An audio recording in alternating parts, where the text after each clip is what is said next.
اور والاستغاثۃ کلھا باللہ، اور استغاثہ اور فریاد صرف اللہ کے نام سے ہوگی، وجمیع انواع العبادت کلھا للہ، اور عبادت کی جتنی بھی قسمیں ہیں پوری کی پوری قسموں میں ساری کے ساری عبادت صرف اللہ کی خصوصیت مانی جائے، اسی کے لیے کی جائے۔ اس کی شرح کہتے ہوئے شیخ زید نے کہا وقد جاءت النصوص، کتاب و سنت کی نصوص اس بارے میں آئی ہے کہ رسول اللہ صلی اللہ علیہ وسلم نے اسی بنیاد پر کفار و مشرکین سے قتال کیا کہ وہ اپنے مشرکانہ عقائد کو چھوڑ کر اس بات پر آ جائیں کہ ہر قسم کی عبادت صرف اللہ کے لیے کریں، دعائے عبادت ہو، دعائے مسئلہ ہو۔ یہاں انہوں نے کہا دعا، اور بیچ میں کہا دعائے عبادت، دعائے مسئلہ۔ دعا کی دو قسم ہے، دعا مانگنا، سوال کرنا، طلب کرنا، خیر کو حاصل کرنے کے لیے یا نقصان سے بچنے کا مطالبہ کرنا، یہ دعا کہلاتا ہے۔ اب یہ دو قسم کی دعا جو ہے، ایک دعائے مسئلہ جس میں سوال ہو، اے اللہ مجھے روزی دے، میں روزی مانگ رہا ہوں، یہ دعائے مسئلہ ہے، سوال کی دعا ہے۔ اے اللہ مجھے بیماری سے شفا دے دے، میری مشکل آسان کر دے، میرے گناہوں کو معاف کر دے، یہ میں سوال کر رہا ہوں، تو یہ دعائے مسئلہ ہے۔ ایک دعا میں کہہ رہا ہوں الحمدللہ، ہاں الحمدللہ، سبحان اللہ، اللہ اکبر،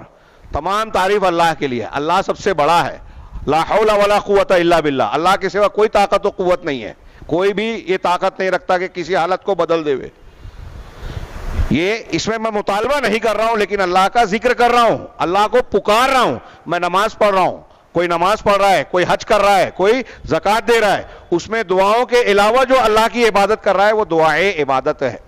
دعائے مسئلہ نہیں، دعائے عبادت۔ تو دعائے عبادت اور دعائے مسئلہ یہ اچھی طرح دماغ میں اس لیے بٹھا لیجئے کہ جب ہم قرآن میں پڑھتے ہیں نا کہ اللہ کے ساتھ کسی اور سے دعا مت کرو، تو کچھ لوگ سوچتے ہیں کہ یہ دعا ہی کیوں کہا گیا۔ آپ دیکھیں گے کہ ترجمہ کرنے میں بہت سارے لوگ ترجمہ کرتے ہیں اللہ کے سوا کسی اور کی عبادت نہ کرو، یہ ترجمہ غلط نہیں ہے۔ جیسے فلا تدعوا مع اللہ احدا، اللہ کے ساتھ کسی اور کو نہ پکارو، اگر ہم اس کا ترجمہ کریں اللہ کے ساتھ کسی اور کی عبادت نہ کرو تو یہ بھی صحیح ہے۔ کیوں؟ اس لیے کہ دعا کا ایک معنی دعائے عبادت ہے۔ اللہ تبارک و تعالیٰ کی جتنی عبادتیں ہم کرتے ہیں اگر اس میں سوال نہیں ہے تو یہ دعائے عبادت ہے۔ ہم اللہ کو پکار رہے ہیں بغیر سوال کے، عبادت کرتے ہوئے، تعظیم کے اعتبار سے، بندگی کے اعتبار سے،